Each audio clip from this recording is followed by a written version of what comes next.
ቼልሲ ለአንድ ዓመት ተጫዋች እንዳያስፈርም ታግዷል። በጣም የገረመኝ ግን ሰልፍ ሪፖርትድ መሆኑ ነው። እነዚህን ኢሬጉላሪቲስ ሪፖርት ያደረጉት የቼልሲ አዲሱ ኦነርሺፕ ነው።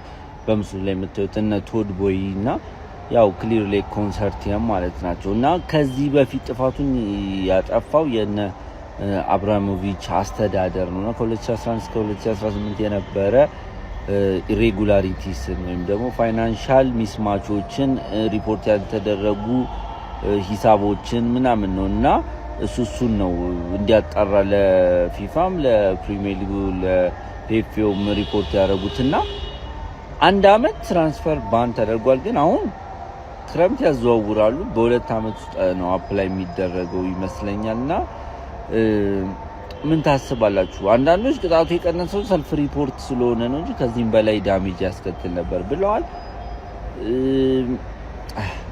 ግን ምንድነው ምን ይሉታል? እናንተ ምን ሐሳባላችሁ ስለ ቼልሲስ የወደፊት መጻኢ ዕድል? ፎል ላይክ የማርጋጋሳ ይመቻችሁ። ሪስ ጄምስ ተጎዳ፣ ቼልሲ ቅጣት ተላለፈበት። ኩኩሬላ ነገ ላይ ደርስ ይችላል እየተባለ ነው። ማሎ ጉስቶ ላይ ደርስ ይችላል እየተባለ ነው። ስለዚህ ቼልሲ ነገ ላይ ደርስ ይችላል። ራሱ ቼልሲ ነገ ላይ ደርስ ይችላል። ምን እንደምናደርግ አላውቅም። አስበዋል? እኔ አትሊስት ይውላችሁ አሰልጣኝ ላይ መፍረድ፣ ተጫዋቾች ላይ መፍረድ ምናምን ሰለች። ለምን አትለኝም? አሁን በተረጋጋ አንደበት እንደ ትልልቅ ሰዎች ቁጭ ብለን ስንነጋገር ትልቁ ችግር ያለው ማንጋ ነው? እስቲ ራሳችንን እንጠይቅ። እነዛ ወይ በስርዓት ማሰብ አይችሉ ወይ በስርዓት መምራት አይችሉ፣ ምን እንደሚሰሩ የማያውቁ ስፖርቲንግ ዳይሬክተሮች፣ የቼልሲ ስፖርቲንግ ዳይሬክተሮች የሆኑ አይምሰላቸው። ምን እንደሆነ እኔ አላውቅም። በቃ የክለብ ወርልድ ካፕ ጀምሮ እስካሁን ድረስ ቼልሲ ስንት ጨዋታ ነው የተጫወቱ? እንዴ እየተጎዱ ያሉት ተጫዋቾቹ ምንድን ነው? ሃምስትሪንግ ከምንድን ነው የሚመጣው? በጣም በብዛት ጨዋታ መደራረብ፣ በቃ ተደራረበባቸው። ሪስ ጄምስ አመቱን ሙሉ እኮ ነው የተጫወቱ ሳይጎዳ። እንደውም ገርሞኛል እስካሁን ራሱ አለመጎዳቱ። ኩኩሬላ ስንተኛው ነው አሁን በዚህ ጉዳት ሲጎዳ? ፓልመር ደህና አይደለም። ይሄንን እኮ ይኸውላችሁ ስፖርቲንግ ዳይሬክተር ነህ አይደል? እንዴት ነው ስለ ኳስ እያወቅ ያውቃል ተብለ ያውላ ገንዘብ እየተከፈለ ተቀጥረ አትሊስት ይሄንን እንዴት ማኔጅ ማድረግ ያቅታል? እንዴት ተጫዋች ማስፈረም ያቅታችኋል እንዴ? የምር እኮ በቃ ምንም። ለምን አሁን ሊያም ሮዚነር ምን ያርግ መሰላችሁ? ተቀያሪ ተጫዋቾችን እንዳያስገባ። ተቀያሪ ተጫዋቾች ገቡ ማለት ቼልሲ ይሸነፋል። ኒውካስትል ጨዋታ ላይ ካያችሁት ግልጽ ነበር የሆነ ነገር እንደሚፈጠር። ደክሟቸው ነበር ተጫዋቾቹ፣ ምንም መጫወት አልቻሉም። በቃ ድካም። ነገ ከፒኤስጂ ጋር ምንድነው ፒኤስጂ ጭራሽ ጨዋታ ፖስትፖንድ ተደርጎለት ነው እየገጠመን ያለ። ምን እንደምናደርግ አላውቅም። እኔ ቶፕ ፎሩንም እግዚአብሔርን ብንረሳው ሳይሻል አይቀርም። ምክንያቱም ምን አድርገን ነው ቶፕ ፎር የምንገባው? 2 ወር ነው ሪስ ጄምስ የተጎዳው። በረኛ ገልብጣን ነው የተጫወትን። ምንድነው የምናደርገው?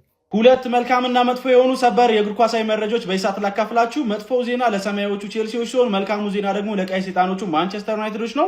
መጥፎ ዜናው እንግዲህ ሲጀምርላችሁ በቼልሲ ቤት ከዚህ ቀደም የነበረው ባለሀብት ሮማን አብራሞቪች ስር ቼልሲዎች በፕሪሚየር ሊጉ ለጣሱት ገቢና ወጪ ማለትም ደግሞ የፋይናንሻል ሩል ምክንያት 10.7 ሚሊዮን ፓውንድ ቅጣት እንደተላለፈባቸው እንዲሁም ደግሞ ከአካዳሚ 9 ወር ምንም አይነት ትራንስፈር እንዳያደርጉ የታገዱ ሲሆን በተጨማሪም በዋናው ቡድንም ለአንድ ዓመት ያህል ምንም አይነት ዝውውሮች እንዳያደርጉ ታግደዋል ማለት ነው። ያ ማለት 2 ዓመትን በዝውውር ላይ እንዳይሳተፉ ታግደዋል ማለት ነው። ለማንኛውም ለቼልሲ ደጋፊዎች ይህ ዜና እጅግ በጣም መጥፎ ነው። ሌላኛው ደግሞ ማንቸስተር ዩናይትዶችን በያዝነው የውድድር ዓመት ሊለቅ ይችላል ተብሎ በተደጋጋሚ ሲነገር የነበረው የቡርኑ ፈርጥ የሆነው ተጫዋች ፖርቹጋላዊ ቡርኖ ፈርናንዴዝ አሁን ላይ የወጡ ያሉ ሪፖርቶች እንደሚያሳዩት ከሆነ ማንቸስተር ዩናይትዶች በአመቱ መጨረሻ ላይ በተለይም ደግሞ ዩናይትድ በአውሮፓ ቻምፒየንስ ሊግ የሚሳተፍ ከሆነ ቡርኖ ፈርናንዴዝን የማቆየት ፍላጎት እንዳላቸው ነው በሰበር መረጃ አማካኝነት በርከት ያሉ የመረጃ ምንጮች እያናፈሱ የሚገኙት። ቡርኖ ፈርናንዴዝ እንደሚታወቀው ማንቸስተር ዩናይትድ እስከፈለገው ድረስ በቡርኖ የመቆየት ፍላጎት ካላቸው ተጫዋቾች መካከል አንዱ እንደሆነ ይታወሳል። ለማንኛውም እናንተ ስለ እነዚህ መረጃዎች ምን ትላላችሁ? ሀሳባችሁን አጋሩኝ። የፕላስ ምልክቱን መጫን እንዳትረሱ።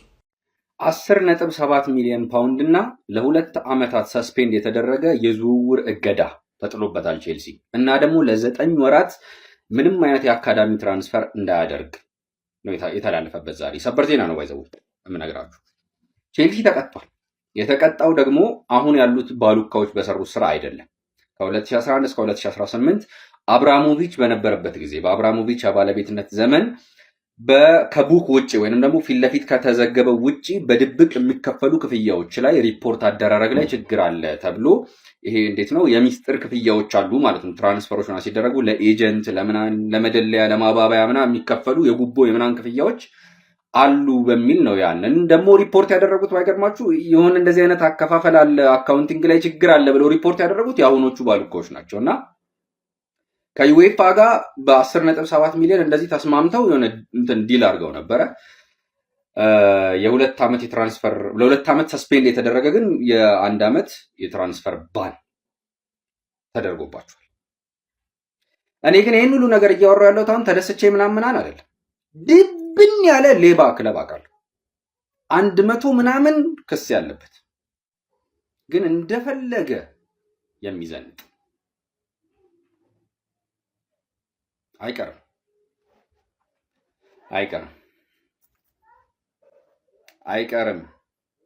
ሌባ መቀጣት አለበት። አይቀርም። እኔ በእንቅርት ላይ ጆሮ ደገፍ የሆነ ጉዳይ እኮ ነው የገጠመን። በቃ ሬስ ጄምስ በሃምስትሪንግ ጉዳት ለሳምንታት ይርቃል።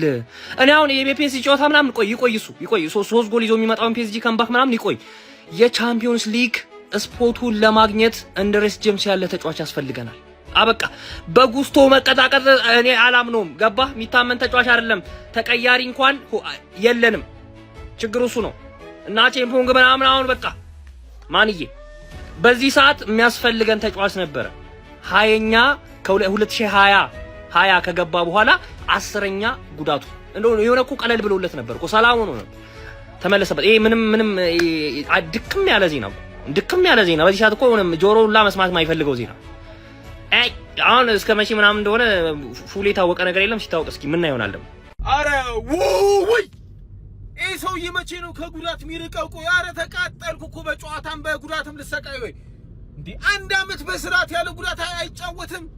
አረ ይሄ ጉዳት አይኑ ይጥፋ። ለብዙ ቀናቶች ወደ በጉዳት ርቆልናል። ይሄው በቃ አርፋችሁ ቁጭ በሉ። ፒኤስጂ ምናምን ከምባክ እያላችሁ የነበራችሁ ለፔጂም ለብዙ ጨዋታዎች አይገባም። እኔ እግዚአብሔርን በዚህ ቪዲዮ መጣለው ብዬ አላውቅም። ስለ እንደ ጄምስ የሚያሳዝነኝ ተጫዋች የለም። ድጋሚ ፋብሪዚዮ ብሎ ለቋል። ሃምስትሪንግ ጉዳት እንዳጋጠመውና ሰቨራል ዊክስ አይመለስም ነው እያለ ያለው። የተወሰነ ሳምንታት አይኖርም ምናምን እያለ ነው። ማን ይሄ ሰውዬ እንደው ምን አንዲው ከጉዳት ጋር ያለው ነገር በጣም ነው የሚያሳዝነኝ። በቃ ይመጣል ይጎዳል። የሆነ ነገር በጉዳት ነው እድሜውን የጨረሰው ልጁ። ስለ እኔ ከየትኛውም የፕሪሚየር ሊግ ራይት ባክ ተጫዋች እኔ ኢቨን ከዎከር አልኩ የማስበልጠው ተጫዋች ቢኖር ይሄን ነው። እኔ በጣም የምወደው ጄምስን በቃ ችሎታ ነው። ገብቷል። ሲያጠቃ ይችላል፣ ሲከላከል ይችላል። በቃ የፈለከው ቦታ ላይ ያደረክ ማጫወት ይችላል። ኢቭን ሲዲኤም አድርገህ ማጫወት ይችላል። ልጁ የትም ነው የሚጫወት። በጣም ነው የሚችለው። ግን ከጉዳት ጋር እድሜው በጉዳት አለቀ። በጣም ያሳዘነኝ። አሁንስ ተጨማሪ መጥፎ ዜና ለቼላ ደጋፊዎች አፉ በሉኝ። ወላሂ ይሄው ሪስ ጄምስ ተጎድቷል። ሴቨራል ዊክስ ነው የሚለው። ለብዙ ሳምንታት ከሜዳ ይርቃል። ሃምስትሪንግ ነው ጉዳቱ። ቶፕ 4 ገደል ገባች አለ በገዛ እጃችሁ። ቶፕ 4 ገደል ገባች። በቃ አብቅቷል። እኔ እንደውም ከሲቲ ጋር የሆነ ተንተፋትፋችሁ ምናምን የሆነ ነገር ታረጉልኛላችሁ ምናምን ብዬ ነበረ። ዊዛውት ሪስ ጄምስ I don't think so. like እኔ ለቼልሲ እውነት am feeling something የሆነ ነገር እየተሰማኝ ነው። መጥፎ ዜና በመጥፎ ዜና ላይ እየተደራረበበት ነው።